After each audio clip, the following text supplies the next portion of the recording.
Саламатсыңарбы, кырматтуу окуучуларым.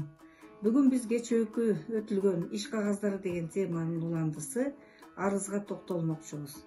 Арыз бул эмне болгон документ? Жеке адам тарабынан мекеменин башчысына карата кандайдыр бир суроо талап менен кайрылган иш кагаз.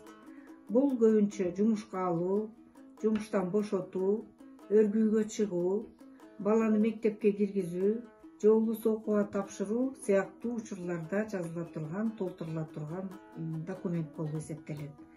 Бул иш кагаздары арыздагы эч кандай эмоцияны билдирбей, мени жумушка алып коюңуз, албасаңыз таарынам, капа болом деген сыяктуу сөздөр жок, эмоциясы жок, так, кыска, түшүнүктүү жазылышы керек. Мына бул барактын башында дарек көрсөтүлүшү керек.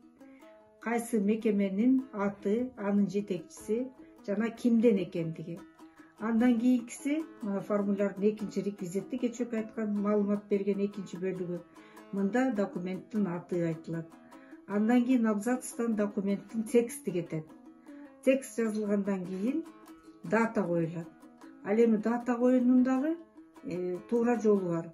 Мынандай 6 орундуу сан менен 15.02.22 же болбосо 15 февраль 22 жыл деп толтурулат.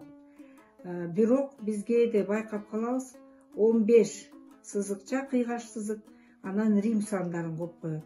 Себеби араб саны менен рим санынын экөөнүн тең кайсыл учурда колдонула турган орду бар. Ошон үчүн араб саны менен рим санын кошуп жазуу туура эмес болуп эсептелинет. Алдына арыз берүүчүнүн фамилиясы, аты жөнү жана колу коюлат.